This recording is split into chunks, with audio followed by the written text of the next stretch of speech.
Shabbat Shalom, mis preciosos, mis preciosas, en esta bella tarde que nos va a llevar al bendito Shabbat preparado de antemano por nuestro Elohim para que nos gocemos en su presencia y aprendamos de él, nos nutramos de él, de la irradiación de su or, de su luz, para alimentarnos, para alimento para nuestra alma, para toda nuestra manera de vivir, para que se enriquezca, ¿verdad? Entonces vamos a estar con el capítulo 3 del libro de Lucas, en la traducción de hoy. Para llevar un ritmo adecuado, hoy más bien, a no ser que haya palabras específicas que haya que mirarlas del griego, no vamos a mencionar el verso en griego, lo cual ayudará a una mayor fluidez del mensaje. Y lo que vamos a hacer antes también va a ser irnos del verso 24 al verso 38, que es genealogía, que habla de genealogía, para ir de menos a más a lo largo de la enseñanza. No es que no tenga importancia la genealogía, que sí la tiene, pero es una importancia menor comparada con lo que nos va a ofrecer el texto bíblico en Lucas 3, que va a ser apasionante. Y vamos a estar contrastándolo también, contrastándolo con la versión más usual, que por ejemplo como esta edición bilingüe, que es preciosa, pero que es una edición pues alternativa, ¿no? Alterna, y nosotros la hemos tomado directamente del griego para traducirla, y verán que es apasionante. Y no porque sepamos más griego que los traductores, por ejemplo, de esta edición, pero sí es porque Elohim adiestra nuestras manos para la batalla y nos lleva a la palabra exacta y a las raíces que son, ¿verdad? Entonces, vamos sobre seguro porque Él nos abre paso en medio de lo que podría ser una marabunta o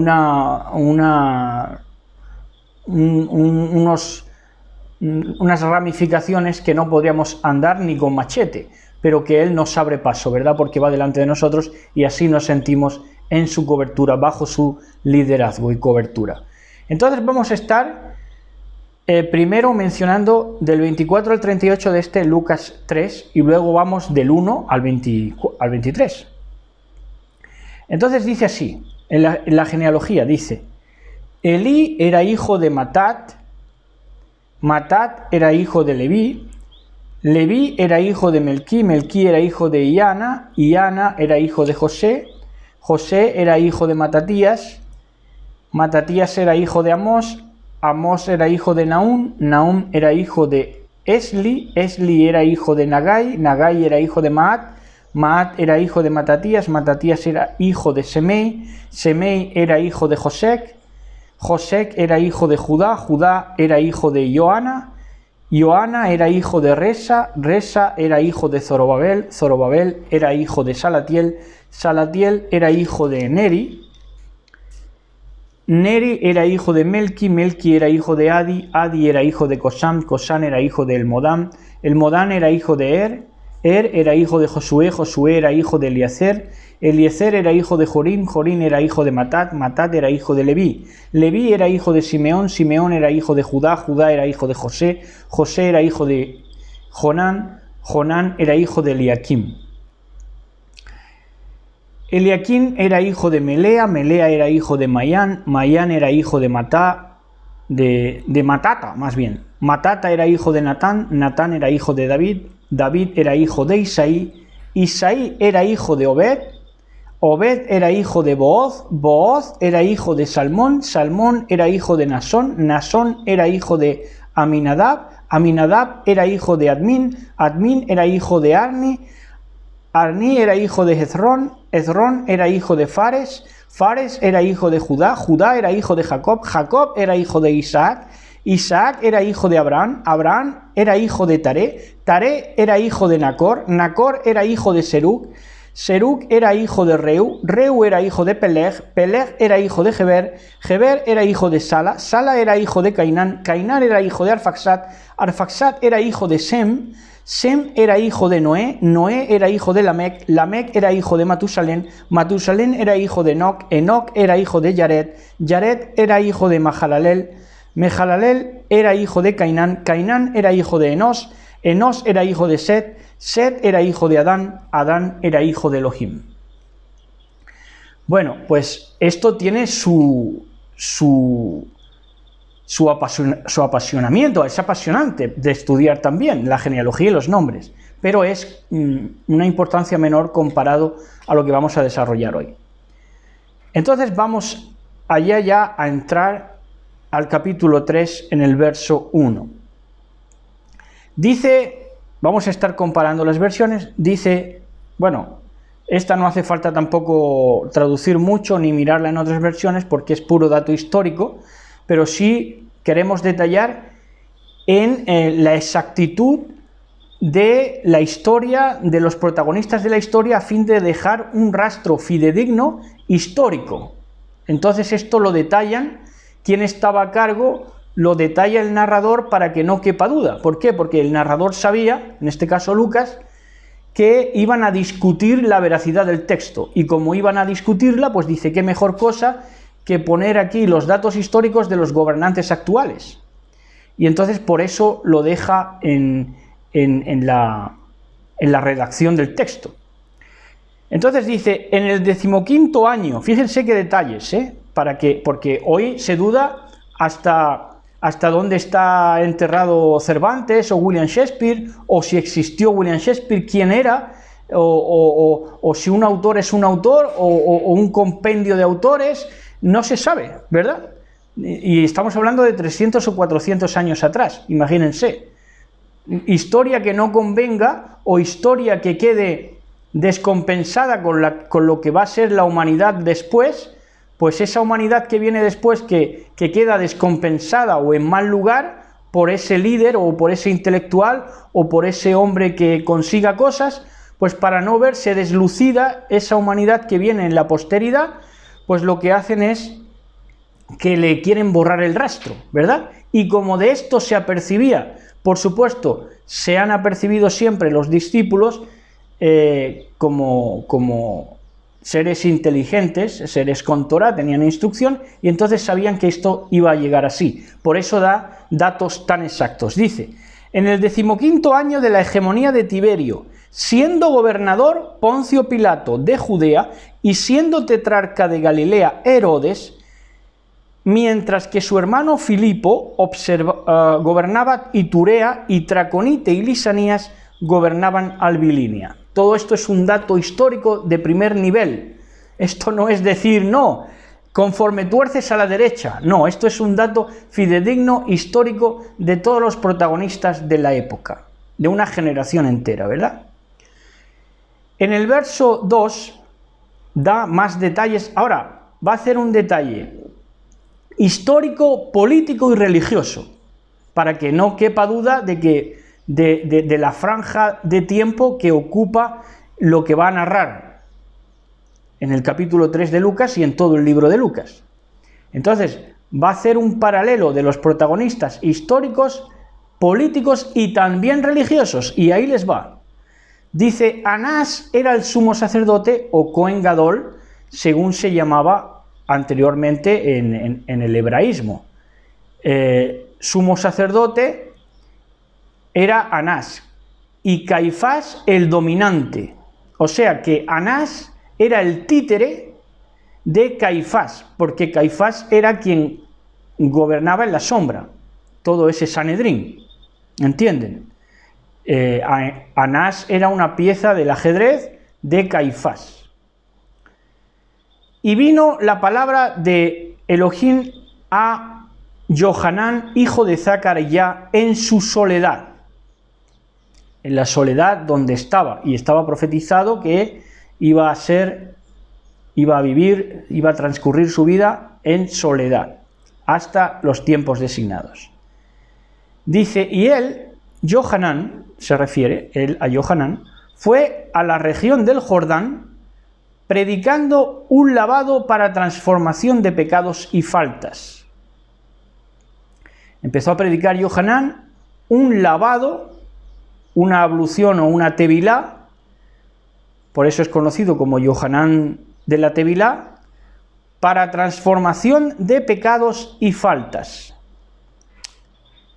si buscamos bien, esa transformación que buscaba Yohanan predicando la buena nueva, no difiere en su deseo a la culminación del siglo, que es cuerpos transformados. Y ahora, en toda su predicación de Yohanan, vamos a ver que él procura eso con su predicación. Es la misma meta que el Mashiach, ¿verdad? De transformación, de transformar. ¿Cómo se transforman los cuerpos? Transformando las conciencias. Esto es así. Si la conciencia cambia, la alimentación cambia, el cuerpo cambia, el entorno cambia. Entonces, dice que empezó a predicar la transformación de pecados y faltas. Y esto no era ajeno a lo que es la Torá, porque supo adecuar lo que es la tevilá de la fuente de bronce que había en la disposición de la Torá. De manera que esto no es un invento de Yohanan el Inmersor, de Juan el Bautista, sino que responde a un utensilio que ya estaba en el templo, para el inicio a meterte en el atrio, en el lugar Kadosh y en el lugar Kadoshim, en el lugar santo y en el lugar santísimo, para ministrar. Antes, previamente, debías hacerte la ablución, el lavado, ¿verdad? Entonces, se expresa de esta manera. En Éxodo, Shemot 30, 18 y 19, dice: harás también una fuente de bronce con su base de bronce para lavar, y la colocarás en el Mishkan de reunión, en el mal dicho tabernáculo de reunión y el altar, y pondrás en ella agua, y de ella se valdrá Aarón para lavarse y sus hijos también las manos y los pies, ¿verdad? Dice: cuando entren en el Mishkan de reunión, en lo que es el templo de reunión, se lavarán con agua para que no mueran, y cuando se acerquen al altar para ministrar, para quemar la ofrenda encendida para Yahweh.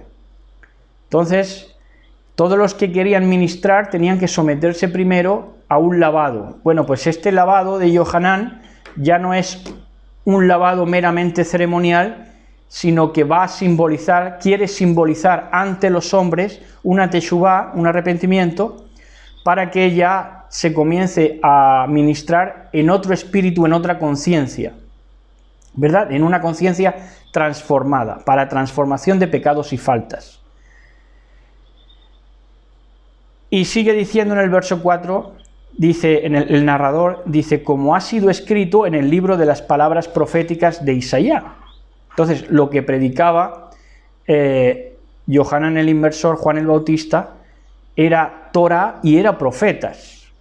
Y esto despierta la admiración de todo el pueblo, más sabiendo de la señal de su nacimiento cuando su padre queda mudo y todo lo que pasó, que ya lo vimos en los capítulos anteriores.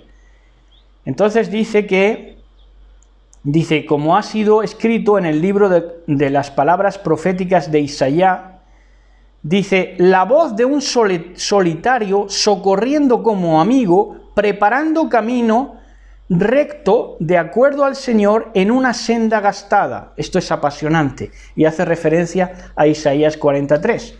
Pero si nos vamos a las versiones, a las nobles versiones, conseguidas versiones, porque han respondido al propósito de hacer crecer al pueblo de Elohim, ¿verdad? Los que se han dejado en las manos de Elohim.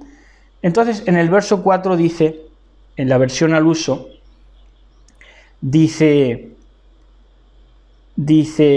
Isaías habla de Juan cuando dijo, Isaías había hablado de Juan cuando dijo: es una voz que clama en el desierto, preparen el camino para la venida del Señor, ábranle camino. Eso es lo que dice el texto al uso, ya digo, en una traducción lo más noble y lo más conseguida posible. Pues resulta que aquí lo que dice es: como ha sido escrito en el libro de las palabras proféticas de Isaías, y abre comillas, lo que decía, lo saca del contexto de Isaías 43, que ahora vamos a ir. Lo cita, ¿no? ¿Y qué cita? Cita: la voz de un solitario socorriendo como amigo, preparando camino recto de acuerdo al Señor en una senda gastada. Esto, la referencia está en Isaías 43 y ahora nos vamos a meter en palabra por palabra. En Isaías 43 viene esta referencia.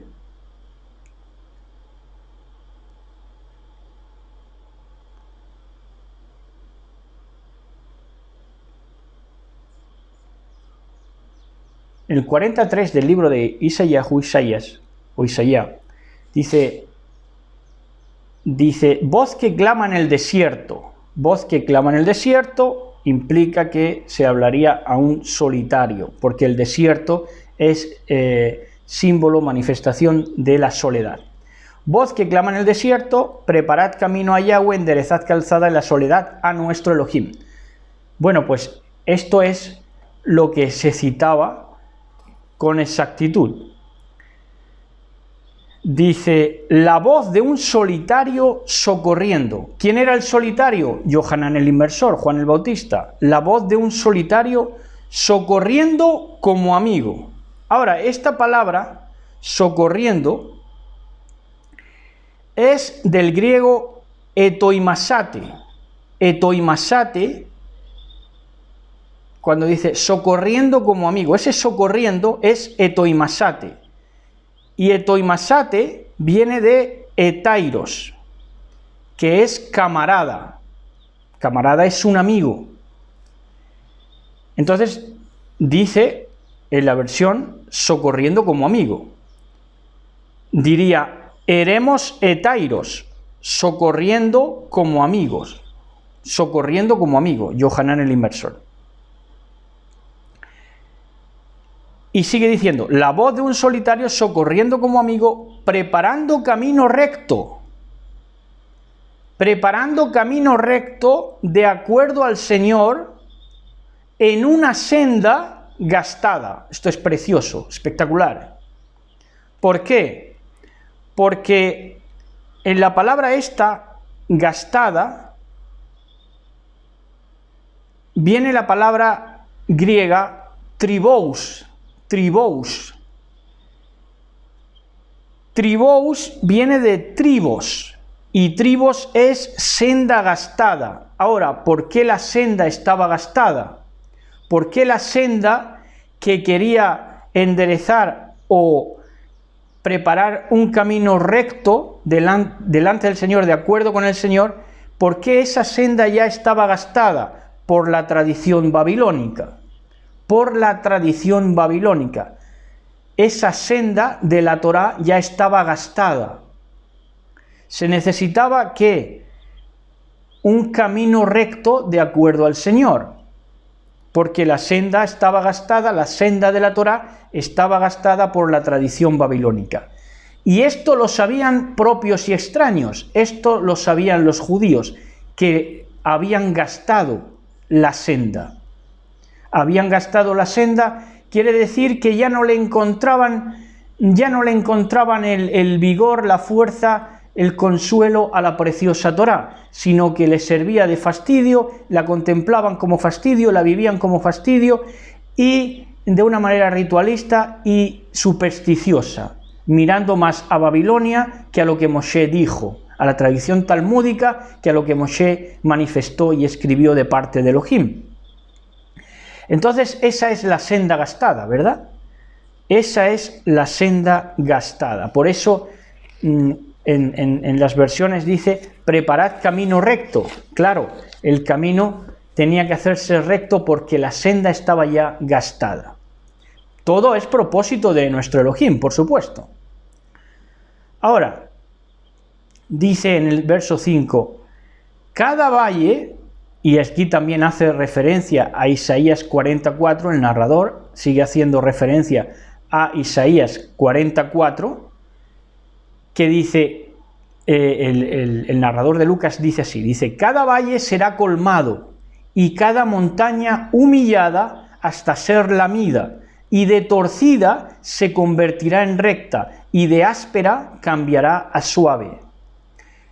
Entonces esa senda gastada estaba gastada porque se había vuelto áspera, abrupta, hostil, a las palabras de vida del Mashiach desde siempre, de Elohim, de su logos, de su palabra, se había vuelto hostil.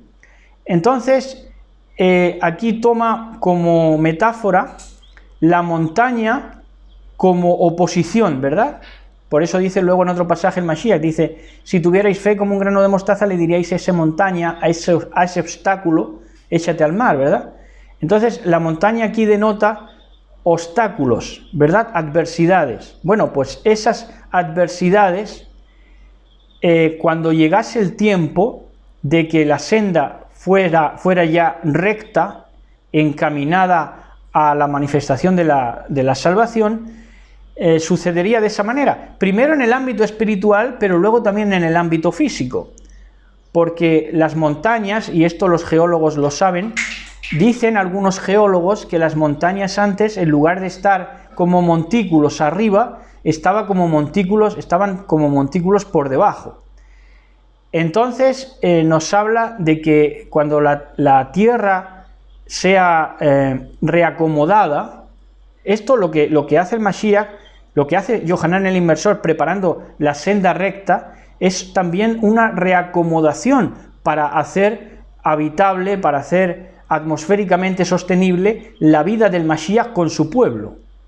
A la corta del tiempo de Yohanan el Inmersor con Yahshua HaMashiach, y a la larga de la redención completa cuando se efectúe ya, ¿verdad? Inminentemente. Entonces, es una forma física, pero implica también una forma espiritual de que ya los obstáculos, las adversidades, las fatigas van a desaparecer. Ya no tendremos que subir por lo escarpado para elevarnos a Elohim, sino que estaremos a una misma altura propiciada por la obra redentora de nuestro Mashiach. Entonces dice, cada valle será colmado y cada montaña humillada hasta ser lamida, y de torcida se convertirá en recta y de áspera cambiará a suave. La referencia es a Isaías 44, que dice pues más o menos también estas palabras. Isaías 44 dice, todo valle sea alzado y bájese todo monte y collado, y lo torcido se enderece y lo áspero se allane, ¿verdad? Esto es lo que emitió proféticamente Isaías. Y esto se cumple, se empieza a cumplir ya, se pone en la tesitura de cumplirse en Yohanan el Inmersor, y ya en estos 2000 años después, cuando ya pase a un ámbito, primero ha empezado a un ámbito espiritual desde Yohanan el Inmersor y en la obra del Mashiach, y ya va a pasar a un ámbito inclusive físico, en el que la tierra será adecuada a la mayor sostenibilidad posible. También tengan en cuenta que en la montaña, el monte, es menos propicio a la buena agricultura que el valle, ¿verdad? Entonces, cuando todo sea al mismo nivel, pues el valle es colmado. En ese valle colmado entra pues un florecimiento espiritual a todos los niveles, y la montaña humillada significa que ya la adversidad desaparece. La montaña hasta ser lamida, hasta abatir a lo altivo, y de torcida, de habiendo sido torcida el obstáculo, la adversidad, se convierte en recta, y de áspera cambiará a suave. Y aquí dice en el verso 6, y esta es una palabra que vamos a sostener desde el griego, y vamos a mirarla. Dice en el verso 6, veremos la salvación de Elohim entretejida en carne. Tremendo. Bueno, ¿y qué es lo que dice en la traducción? Dice, y entonces todas las personas verán la salvación enviada por Dios, enviada por Elohim. Pero en verdad lo que está diciendo aquí es, veremos la salvación de Elohim entretejida en carne. Y paso a explicarles la palabra. La palabra carne, dice, veremos la salvación de Elohim entretejida en carne. La palabra carne es la palabra griega saré. Sare. Sare es esta palabra. Es esta palabra. Sare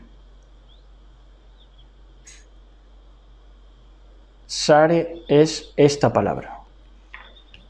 Esta palabra en griego es sare, que se traduce en las versiones al uso como carne, ¿verdad? Veremos la salvación de nuestro Elohim entretejida en carne. Entonces, este sare es de sargane, es de la raíz sargane, ¿verdad? Sargane es cesta de mimbres. Sare es carne, por eso digo entretejida, por eso traduzco como entretejida, porque es sare que viene de sargane. Sargane,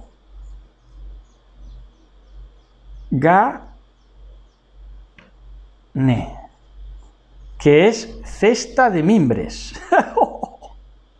Tremendo, ¿eh? Que cesta de mimbres, recuerden también de dónde viene Moshe, ¿verdad? Que es la misma raíz que Mashiach. Entonces, veremos la salvación de Elohim, Sare, Sargane, carne como cesta de mimbres. Veremos la salvación de Elohim entretejida en carne, exactamente.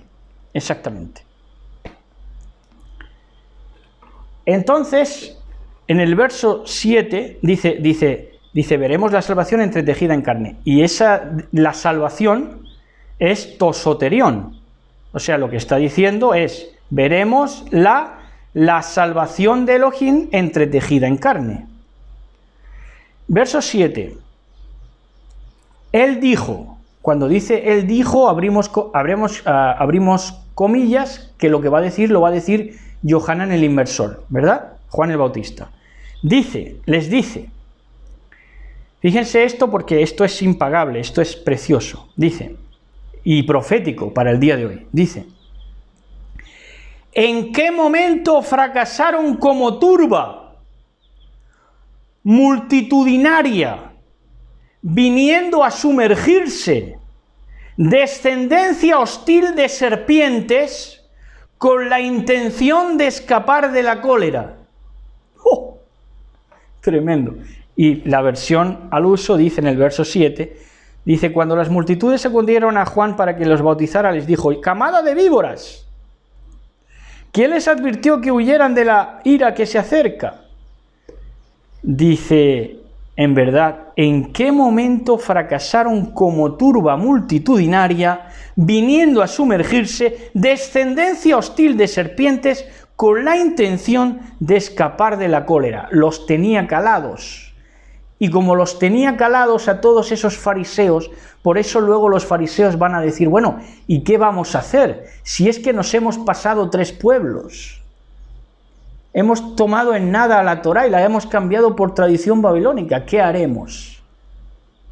Los puso a caldo Yohanan el Inmersor como profeta de Elohim que es. ¿Qué era? Y que es pues al lado de nuestro Mashiach.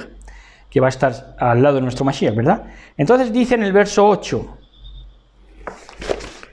Dice en el verso 8. Dice en el verso 8, fíjense la guía que le da, porque no se queda en un insulto, que es lo que sucede, no se queda en un insulto, en una descalificación gratuita, sino que les va a dar también con el problema la salida. Con hacerles ver el problema donde se han metido por inmiscuirse en la tradición babilónica y haber cambiado la Torá por la tradición babilónica, también le va a dar la solución a ese problema. Y entonces le dice, producid cuerpos cambiados. Producid cuerpos cambiados. Y este cuerpos viene de carpos. De ahí viene carpa. Producid cuerpos cambiados. ¿Qué quería Yohanan el Inmersor? Producir cuerpos cambiados. ¿Qué va a efectuar Mashiach en la redención completa ya, en el tiempo final, en este tiempo? cuerpos transformados. Entonces, esto ha sido un deseo y una palabra profética dada a los profetas. Por supuesto que sí, cuerpos cambiados, transformados. Y ya digo, ¿cómo se empieza a transformar un cuerpo? Con un cambio de conciencia. Producid cuerpos cambiados. Fíjense a quién se dirige. Producid cuerpos cambiados, magistrados de las letras. Magistrados de las letras, que creéis que porque prediquéis palabra, porque tengáis un micrófono, sea a nivel político o religioso, ya tenéis la salvación. Nada de eso, porque como no habéis cambiado vuestra conciencia, vuestro cuerpo no puede ser cambiado. Y si el cuerpo no puede ser cambiado, porque la conciencia no cambia, está destinado al fuego porque no va a evolucionar. Y entonces se va a quemar todo lo que es tiniebla. Producid cuerpos cambiados, magistrados de las letras, y no sigan mintiendo diciendo: tenemos a Abraham como padre, porque yo les digo que incluso de las piedras puede levantar niños de Abraham Elohim. Entonces ahí se toparon todo ese fariseísmo de ese tiempo, se topó con la horma de su zapato, que fue Yohanan el Inversor, porque ellos ya, al dejar la Torá por la tradición babilónica, ni siquiera sabían interpretar a Isaías. Ahora, Yohanan el Inversor viene con toda la fuerza de Isaías, del mensaje de Isaías. ¿Por qué? Porque lo pone ahí, donde es, en ese tiempo. Entonces se quedan totalmente sorprendidos, les pilla desprevenidos, se quedan admirados hasta el punto de decir: bueno, ¿qué vamos a hacer ahora? Si es que esto es como dice este, que lo teníamos como majadero, que ha vivido apartado y solo, pero es que dice la verdad.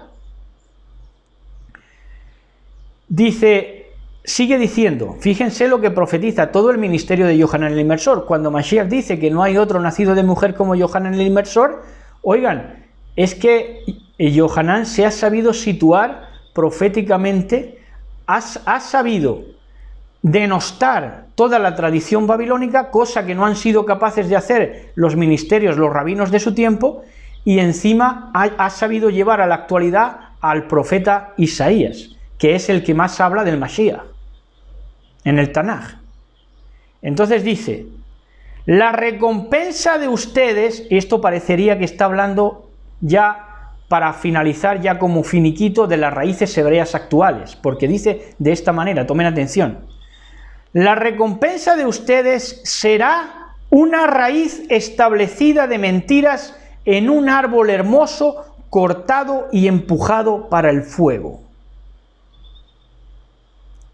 Esta es la potencia de las palabras de un profeta, ¿verdad? No vamos a compararlo para no mancillar esta traducción perfecta, porque el Ruach HaKodesh nos lleva toda la verdad, ¿verdad? Y dice: la recompensa de ustedes será, al fin y a la postre, será una raíces hebreas que dicen, establecida de mentiras babilónicas, en un árbol hermoso. Oigan, que el árbol parece hermoso, pero ¿es de ahora? No, es de siempre, porque el árbol del bien con el mal parece un árbol hermoso, un sistema hermoso. Una raíz establecida de mentiras en un árbol hermoso, cortado y empujado para el fuego. Bueno, Yohanan el Inversor, ¿puedes decirnos dónde está ese árbol hermoso que va a ser cortado y empujado para el fuego? Claro, nos diría Yohanan el Inversor. Lo tienen buenos estudiantes de la Escritura, lo tienen en Génesis Bereshit 3:6, que dice que el árbol era, ¿qué cosa? Codiciable. Dice: y vio la mujer que el árbol era bueno para comer, y que era agradable a los ojos, era un árbol hermoso, babilónico, confusionista, que exaltaba, ¿verdad?, lo que no tenía que exaltar, y Y era un sistema injusto, pero le era atractivo. Y árbol codiciable para alcanzar la sabiduría, y tomó de su fruto y comió, y dio también a su marido, el cual comió así como ella. Entonces ese árbol del que come Hawa, Eva, existencia, vida, es el árbol que va a ser cortado y empujado para el fuego. Ese es el perro que debe morir para que se acabe la rabia. Claro, porque es que de ese árbol de mentiras, una raíz establecida de mentiras, ese árbol se ha alimentado de raíces que son mentiras.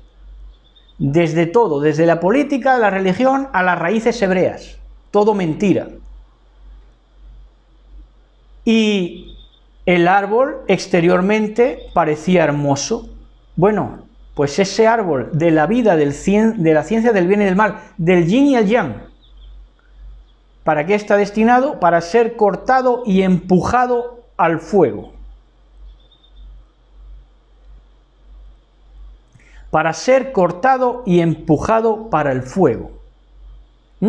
¿Quién está empujándolo? ¿Cómo está empujándolo? Bueno, todo el ministerio del Mashiach, todo el correr de las palabras del Mashiach y de los profetas están empujando para que ese árbol de la ciencia y del bien y del mal sea cortado y empujado para el fuego.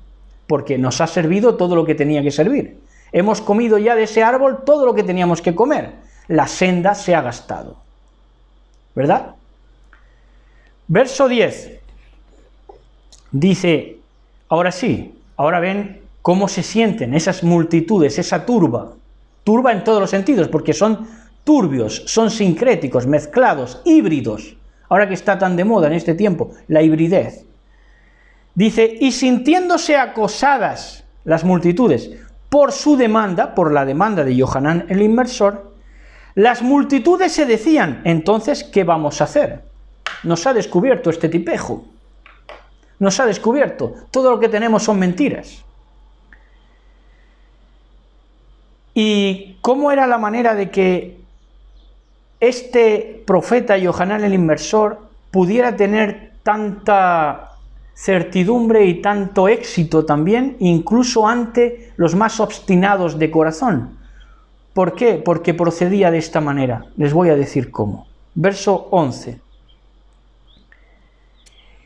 Y exponía con autoridad y dureza. Yohanan el Inmersor. Exponía con autoridad y dureza, vistiéndose frente. Este vistiéndose frente es con dos cojones. Podríamos transliterarlo hoy. Y exponía con autoridad y dureza, vistiéndose frente y llevando a juicio. ¿Cómo llevaba a juicio a todo ese fariseísmo babilónico? ¿Cómo? Se lo voy a decir. Y llevando a juicio al pueblo, comparándolo con él. Así lo llevaba a juicio. Así los llevaba a juicio a todos, comparándoles con él. Tremendo. Quien quiera entender, puede entender. Entonces resulta que en el verso 12 dice, y vinieron los moralistas. No habla de recaudadores de impuestos, porque hubiera sido una tontería de párvulos que todos los recaudadores de impuestos hubieran llegado en procesión, en comitiva, a ver a Yohanan el Inmersor. Se hubieran puesto de acuerdo como niños chicos a ir todos en busca de Yohanan el Inmersor. No me cuadra, no cuadra. Y la traducción en el griego nos habla de moralistas. Y vinieron los moralistas. ¿Quiénes eran los moralistas? Los que el mensaje de Yohanan el Inmersor, después de que los comparara con él, dijeron, oye, es verdad.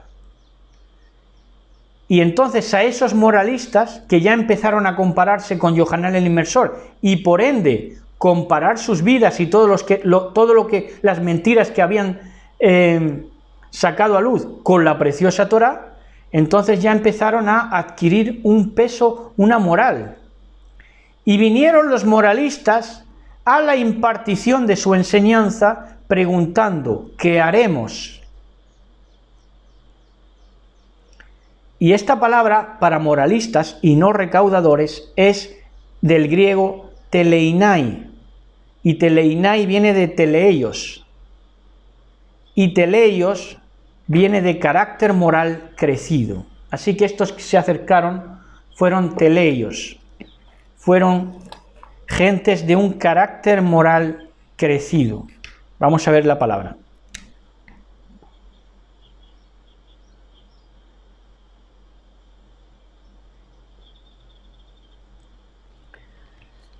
Estas gentes que se acercaron no eran recaudadores de impuestos, sino que venían de esta palabra teleios, que es carácter moral crecido.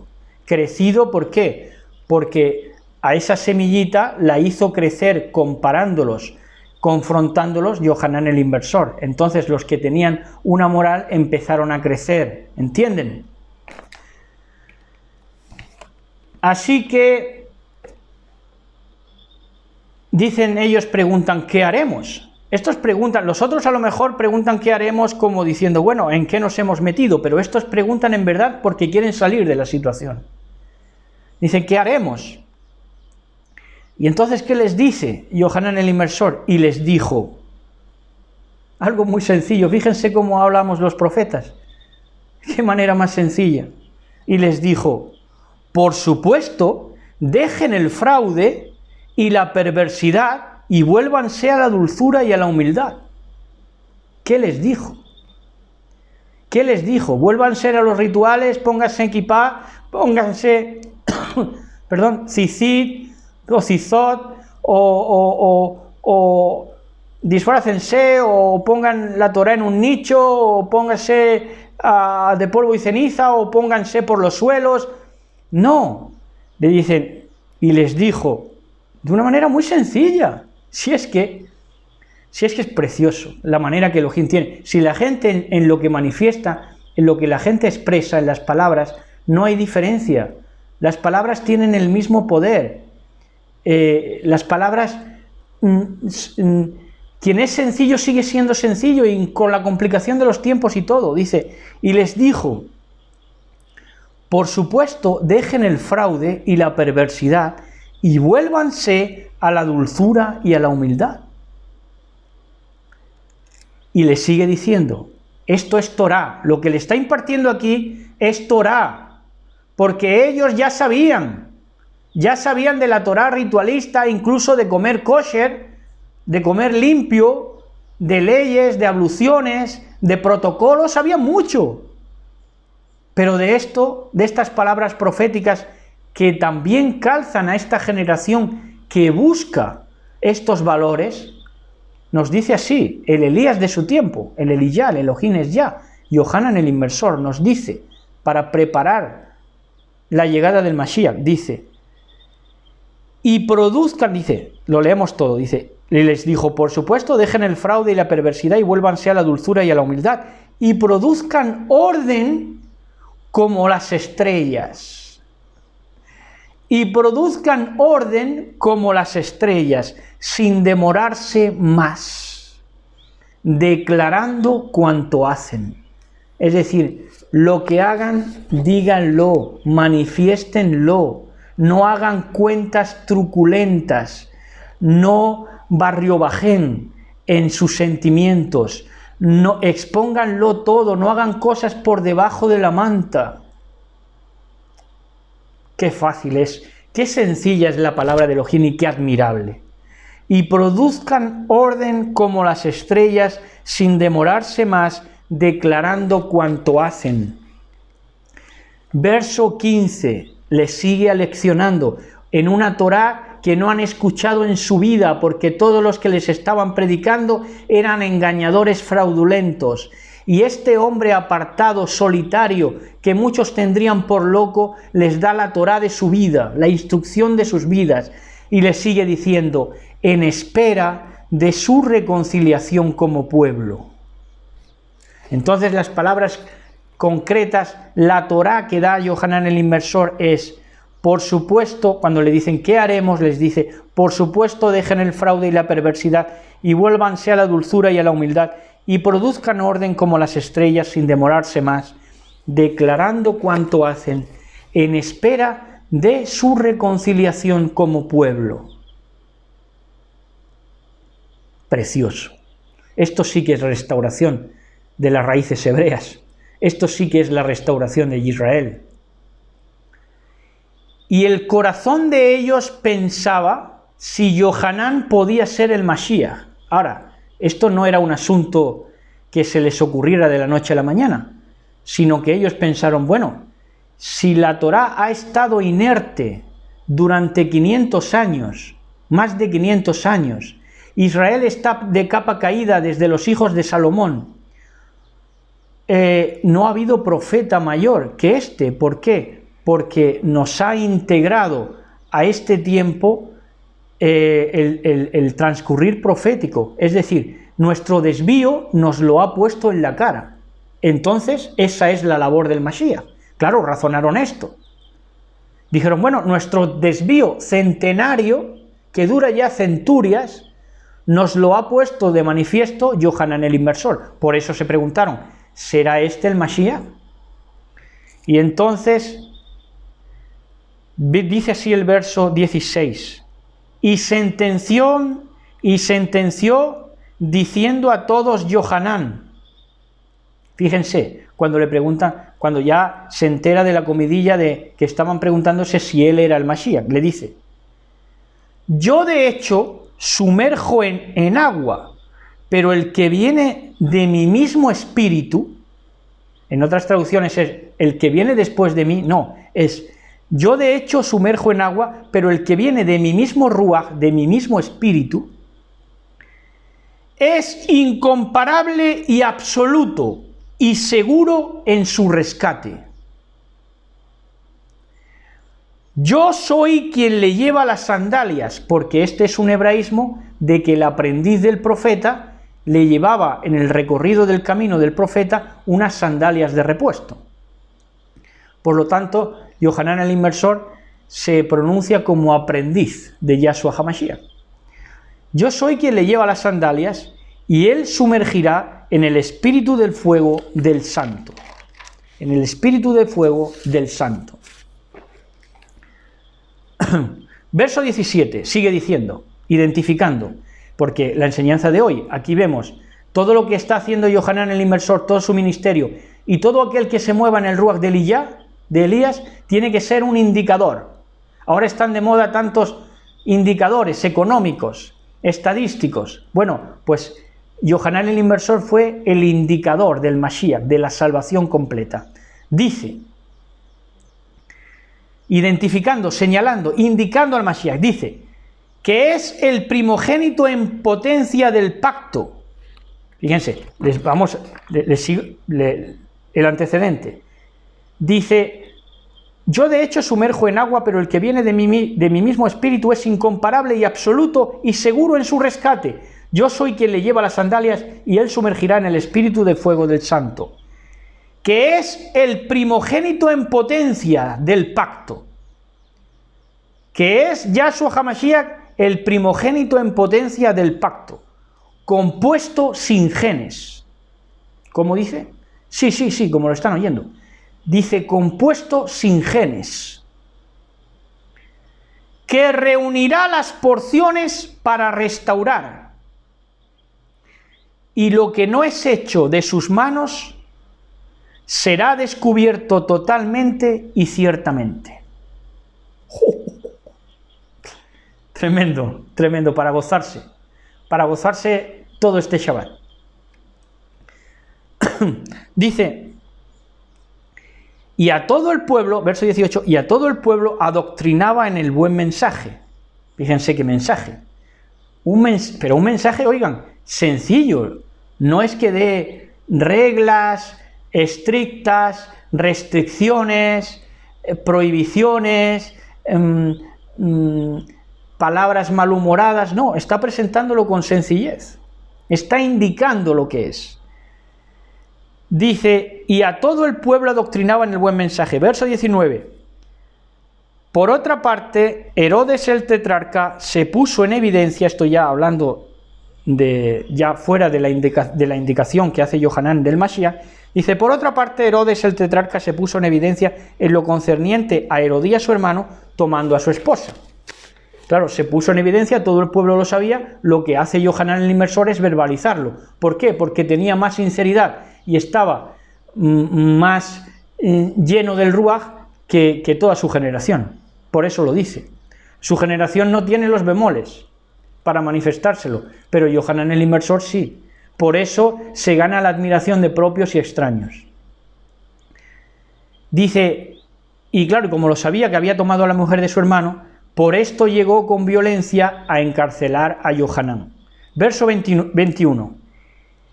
Y llegó a pasar que se dispuso la hora en que Yahshua fue sumergido y habiendo sido consentido, el cielo se abrió. Es decir, el cielo consintió en abrirse y declarar lo que se va a declarar. El cielo habla de Elohim, del Padre, del Ruaj, del viento sagrado, el viento del Ruaj, que es el Ruaj Elohim, ¿verdad? Bueno, pues fue consentido, o sea, consensuado, ¿verdad? Y consentido también el Mashiach por ser tan hermoso.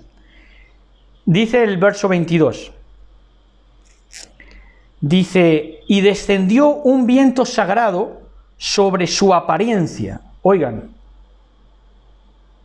dice que descendió un viento sagrado sobre la apariencia, sobre su apariencia. ¿Sobre la apariencia de qué? Sobre la apariencia de lo que es Elohim. ¿Qué es la apariencia de Elohim? El cuerpo del Mashiach, es su aspecto, su apariencia. Y descendió un viento sagrado sobre su apariencia en una voz envolvente, que dijo, lo envolvió la voz y dijo, esta es mi experiencia derramada. Esta es mi experiencia derramada con gran afecto y especialmente. O sea, le envuelve la voz, ¿verdad?, a su apariencia de Elohim, que es el aspecto del Mashiach, su cuerpo, y dice, declara delante de todos, esta es mi experiencia. ¿Cuál es la experiencia de Elohim? El cuerpo y el ministerio del Mashiach. Esta es mi experiencia, Yahshua HaMashiach, derramada con gran afecto y especialmente.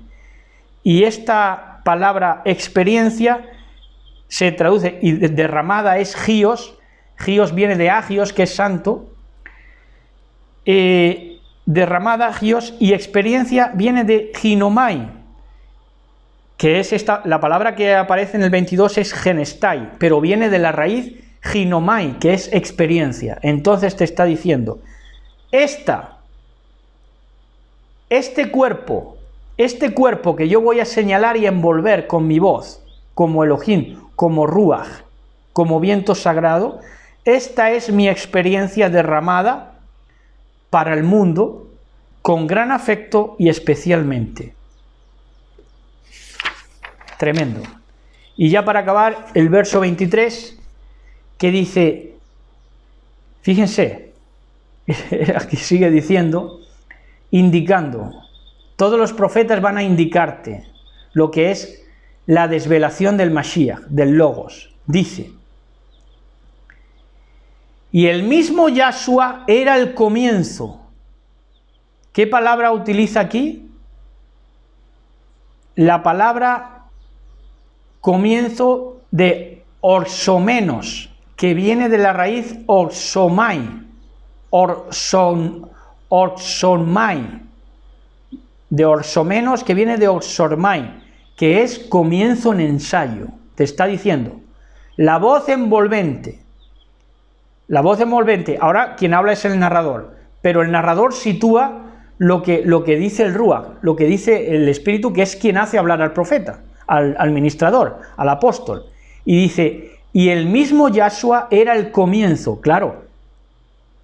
Bereshit era la cabeza. Bará creó en el principio, que es el Aleph, la cabeza. Y el mismo Yahshua era el comienzo. Orsomenos de orsormai, que es comienzo en ensayo. Es decir, Elohim tiene su experiencia, coloca su experiencia, que es su cuerpo, en el Mashiach. Y es un comienzo en ensayo.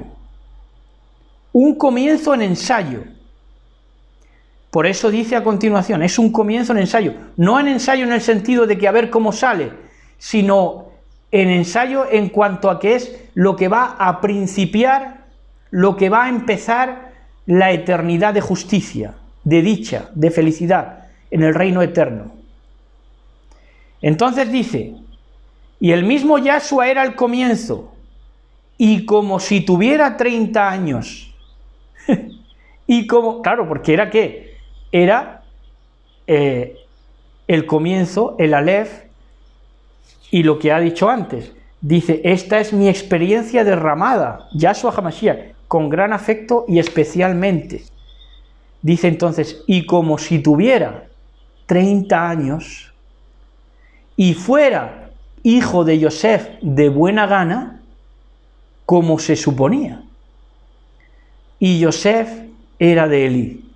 Y hasta aquí esta enseñanza de este bendito Shabbat. Disfruten, gócense, abrácense, bésense, coman, beban, rían y deleítense en la presencia del Todopoderoso en este bendito Shabbat. ¿Verdad? Mis mejores deseos para toda la amada del Mashiach y para todos aquellos que quieren crecer en moral hasta conocer la desvelación del Mashiach. Aquí están los indicadores. Shabbat Shalom, besos y abrazos. Shabbat Shalom.